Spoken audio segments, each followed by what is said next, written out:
Hello, Mr. Gigabytes here, and today we're going to do one more mod on the C64 Mini.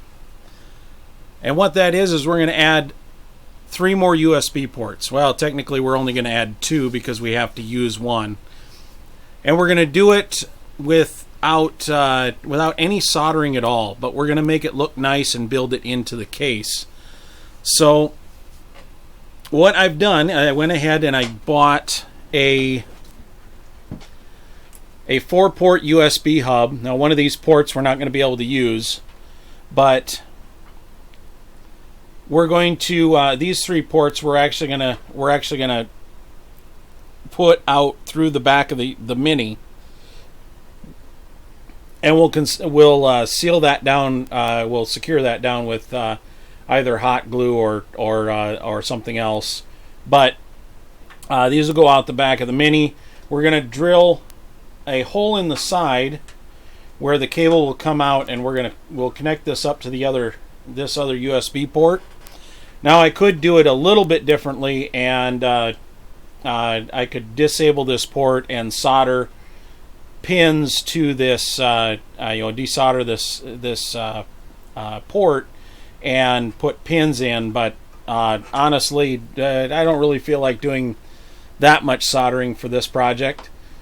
So I've gone ahead and started by removing the screws, and they're underneath the feet on the C64 Mini.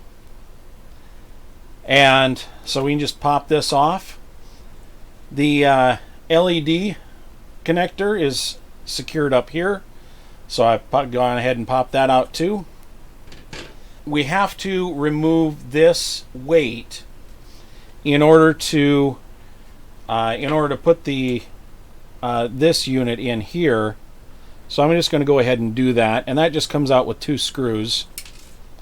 These are number 1 Phillips screws, just like the rest of the Mini screws, and the weight just comes out like that. I'm going to go ahead and disassemble this because we'll need it to mark where we're going to put the holes. And you could probably do this with a small screwdriver, but this is an extreme 4-port USB hub that I just got at Menards. And believe it or not, a lumberyard does sell electronic equipment.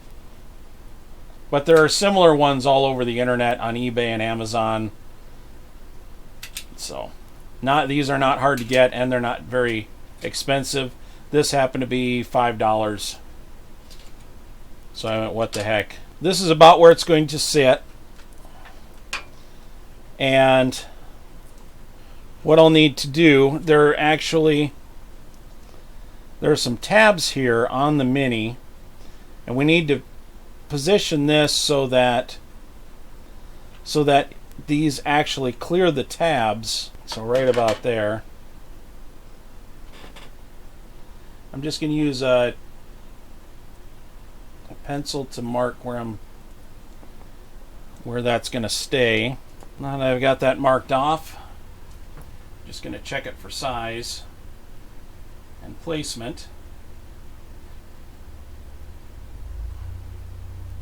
That looks pretty good.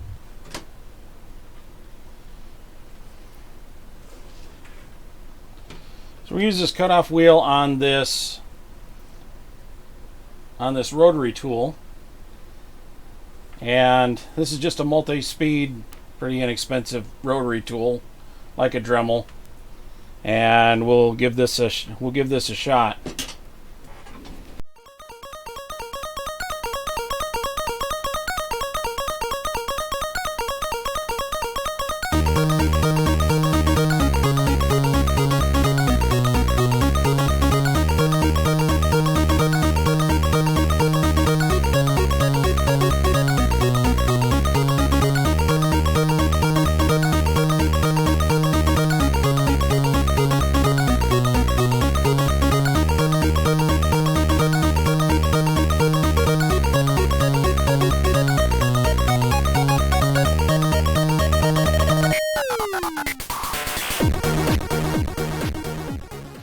hopefully we got it for the most part. Just check the fit again.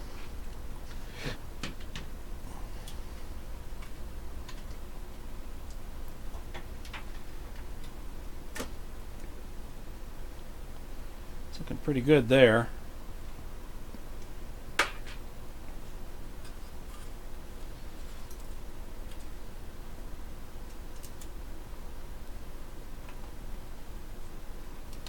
Well, that'll give you a general idea what it's going to look like when we're done.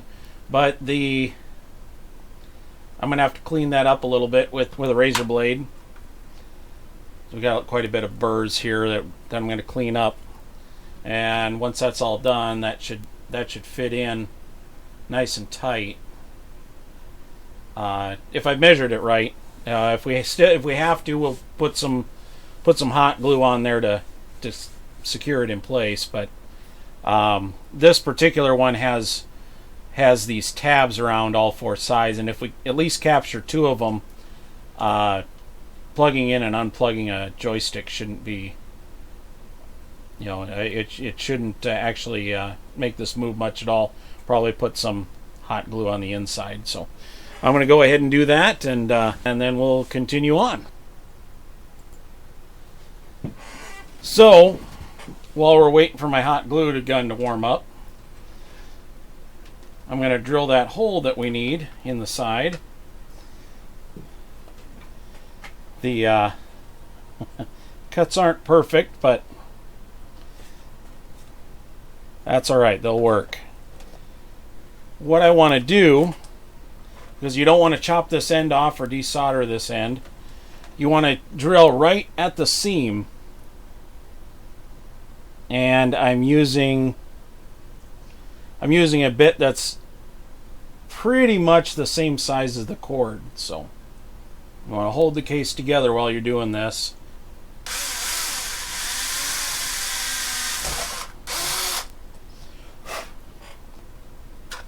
When we run the cord out of the side,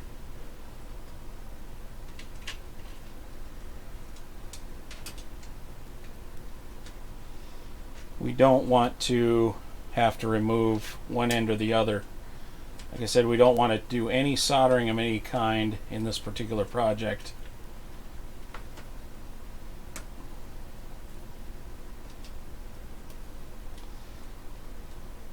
So you kind of get an idea of how that's going to sit. I'll pull that and let that hang loose for now. Looks like my hot glue is ready. So I'm going to hold this back.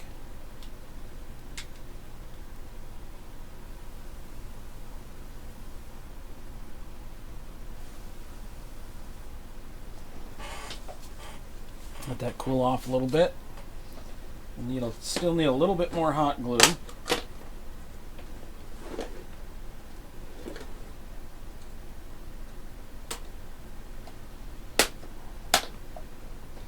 Basically, I'm going to fill these three cavities here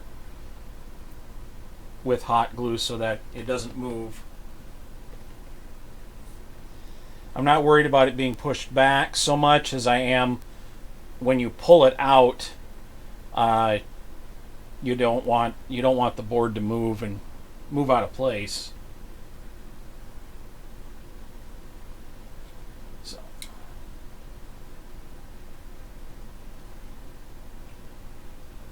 I don't think we'll need to do much more than that.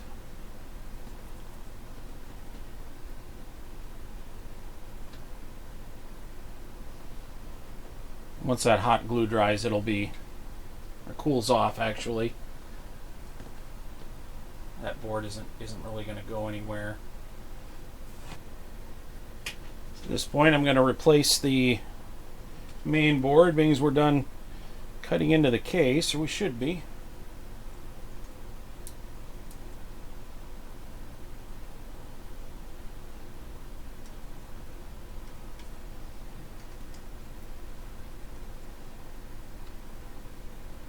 Hot glue's dry and has hardened enough so that if I bump it, it's not going to go anywhere.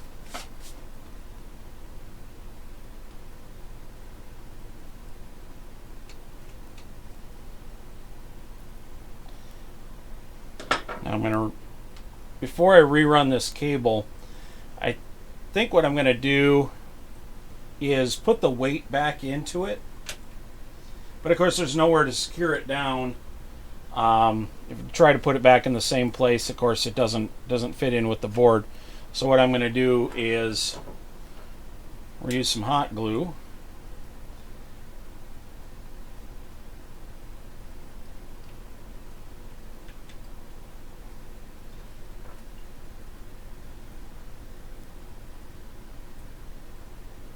And we'll secure that weight down. Go ahead and fill the hole there.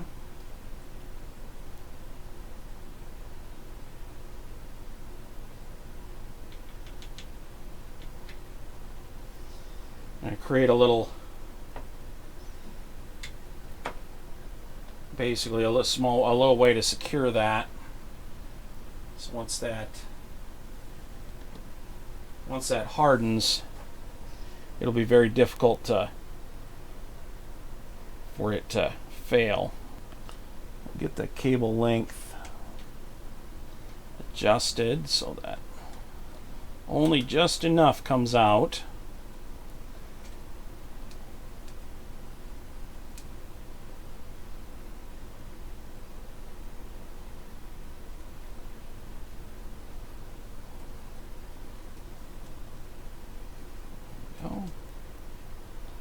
Just like that.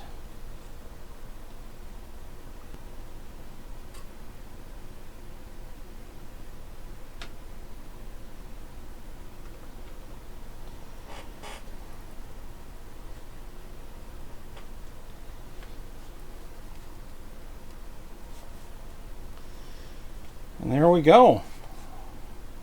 Let's double check the fit. It looks pretty decent.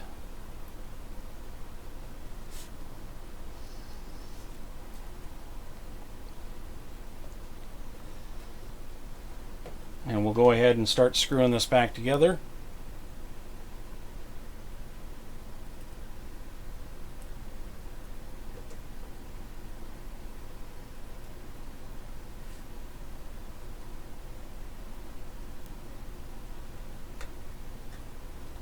Okay, before I put the feed on, we're going to plug this up and give it a shot.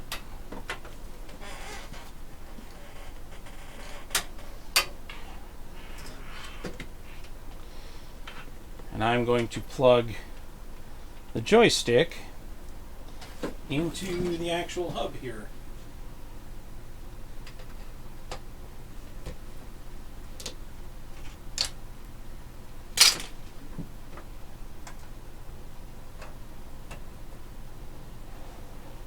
HDMI.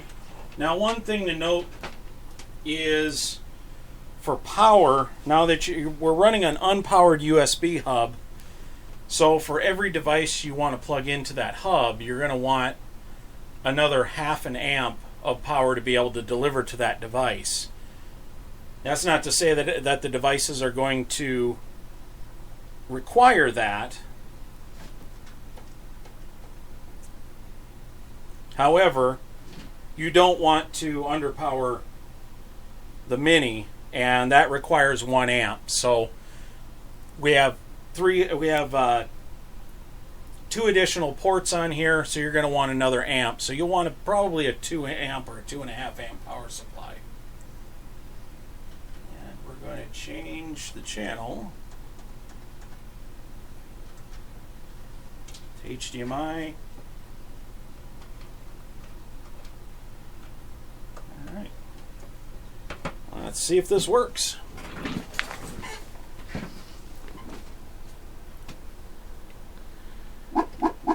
Sure enough, this is a Logitech F310, I believe. The F710 is its wireless brother. So I was not able to get this working on previous firmware. In the last video I updated this to firmware 1.2. So we're just going to go ahead and plug it in and see if we can get it to go. We haven't done anything untoward for it. Yeah, my little mode button doesn't even light up on this joystick, so I'm not entirely sure why that is, but let's one more test.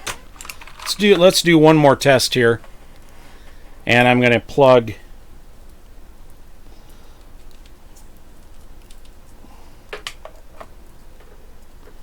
a USB keyboard into it.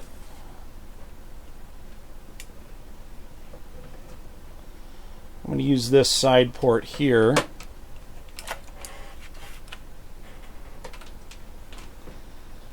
And then let's just add, for good measure, see if we can max out the power. So now,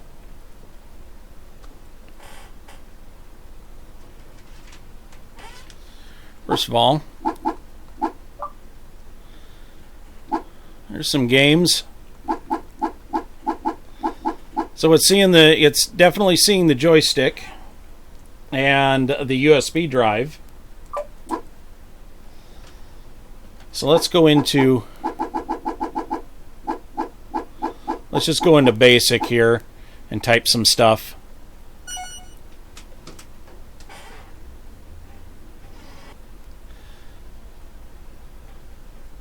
Keyboard seems to work just fine. Although it's not mapped exactly the way I've got my stickers laid out, that's alright.